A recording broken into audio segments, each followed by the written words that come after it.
Hi! Ako nga pala si Mia. Simple lang ang takbo ng aking buhay. Kain, tulog, mag-ayos at pumunta ng paaralan.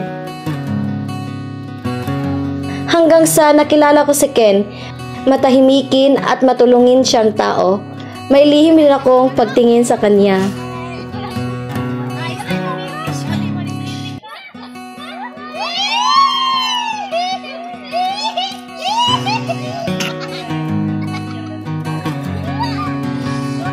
Hanggang sa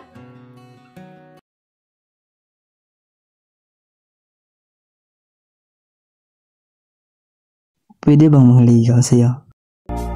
Natuturete sa'yo, hindi alam kung bakit ba ako nabighani sa iyo. Hindi alam kung bakit ba ganito kahit na alam ko mukhang wala rin naman itong siya'y nanligaw sa akin. Ilaan lahat ng oras sa'yo, hindi titigil hanggang ako na ang dahilan ng iyong ngiting misteryoso. O araw-araw na lang akong bumubulan sa hangin. Ilang awit pa ba ang isusulat? Wala na bang hangganan? Kailan mo ba mapapansin? Nais masilayan ng iyong mga matang puno ng lihim at ng kislap. Mananatili na nga lang ba isang estranghero pagbibigyan ng puso ko? Natuturete sa'yo, hindi alam kung bakit ba ka nabighani sa iyo. Hindi alam kung bakit ba ganito kahit isang araw, biglang nagbago ang ihip ng hangin.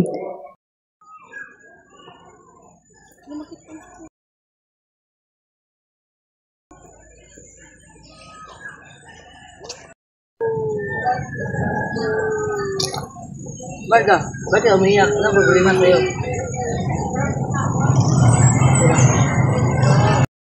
Nagbago siya pagdating sa akin.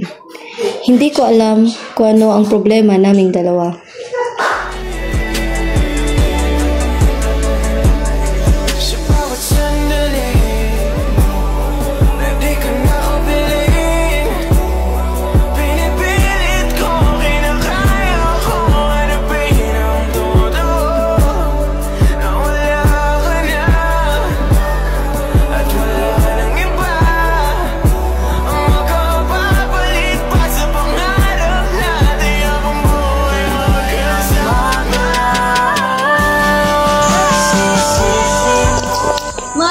Mag-usap? Ano ba? Ano ba kailangan yung pag-usapan? Gusto ko lang malaman kung bakit nagbago ka. Bakit? Nagbabago sila ba? Hindi sa ganun! Magwalay na tayo. Sinungaling ka na sa akin. Wala akong tiwala sa'yo. Bakit? Saan ba ako nagsinungaling sa'yo? Bitawan mo ko! Ika'y papalayo, tadhana ba ito? Hindi ko inakalang hahantong kami sa ganito. Ngayong wala na siya, wala na rin silbing mabuhay pa. Ken, sana'y matagpuan mo ang sulat ko. Paalam, Ken.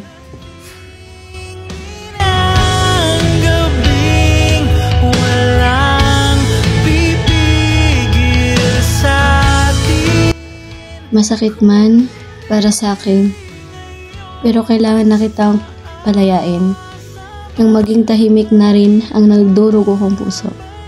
Mahal kita hanggang sa huli kong hininga. Paalam.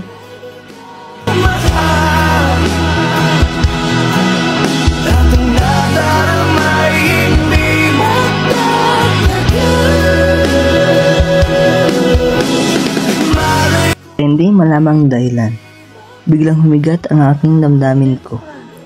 Hanggat sa nalaman ko ang katotohanan. Hindi ko matanggap na wala na siya. Pinaglaban niya ngunit hindi ko man lang siya pinaglaban. Ako'y mabubuhay sa mundo ng dala ang pagdudurusa at pagsisisi. Pagtawad mo.